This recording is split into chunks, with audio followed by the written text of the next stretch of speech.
بدو آئے، ایک صحابی ہے، یا رسول اللہ میرا باپ میرے مال کو خرچ کر دیتا ہے، مجھ سے پوچھتا نہیں ہے۔ تو ہم نے کہا بلاؤ اسے۔ ان کو جب بلایا گیا تو اس نے پوچھا کیوں بلا رہے ہیں؟ کہ تیرے بیٹے نے شکایت کی۔ تو ان کو اتنا دکھ ہوا، انہوں نے چند اشعار پڑھے دل ہی دل میں، زبان پہ نہیں، دل ہی دل میں، اور مجلس میں آ گئے۔ جب پہنچے دربار رسالت تو جبریل آئے ہوئے، یا رسول اللہ اللہ تعالیٰ کہہ رہے ہیں اس کا مسئلہ بعد میں سنیں، اس سے کہیں وہ شعر سنا جو تو نے بیٹے کے گلے میں کہے ہیں، اور اب تیری زبان سے ادا نہیں ہوئے پر تیرے اللہ نے سنے۔ تو آپ نے اس سے فرمایا اچھا بھی تیری گل تو میں بعد سنوں گا، تو پہلے وہ میں نے شعر سنا۔ انہوں نے کہا اشہد انک رسول اللہ، میں گواہی دیتا ہوں آپ اللہ کے رسول ہیں۔ یا رسول اللہ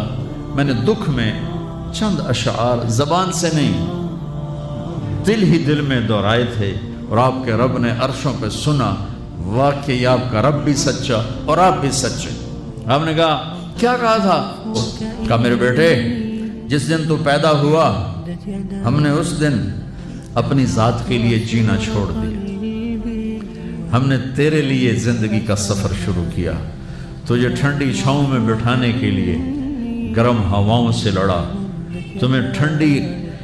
ہواؤں سے بچانے کے لیے برفانی راتوں میں کام کیا، تیری ایک مسکراہٹ دیکھنے کے لیے ساری ساری رات تڑپا، ساری ساری رات اپنے آپ کو کوہلو کے بیل کی طرح اپنی ساری جوانی کا رس نچوڑ کے تیری ہڈیوں میں ڈال دیا، میں بوڑھا ہوتا گیا، تو پروان چڑھتا گیا، میری کمر جھک گئی، تیری کمر اٹھ گئی، میری ٹانگوں سے جان نکل گئی، تیری ٹانگیں مضبوط ہو گئی، میرے ہاتھ کانپنے لگے، تیرے ہاتھ مضبوط ہوئے،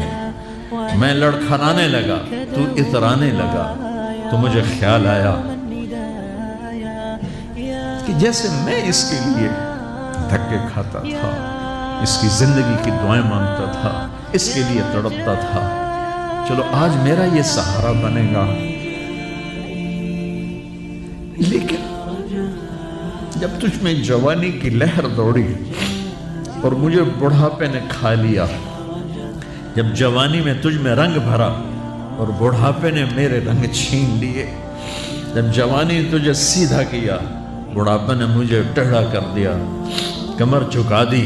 تو ایک دم تو مجھے ایسے گھور کے دیکھنے لگا، تیری آنکھیں ماتھے پہ چڑھ گئیں اور تو مجھے یوں دیکھنے لگا جیسے میں نوکر ہوں، تو باپ، تو مالک۔ تو میں نے اپنی 30 سالہ زندگی کو جھٹلا دیا کہ ہاں میں باپ نہیں ہوں، میں نوکر ہوں، یہ میرا سردار ہے، اگر یہ بیٹا ہوتا تو یوں تو نہ کرتا۔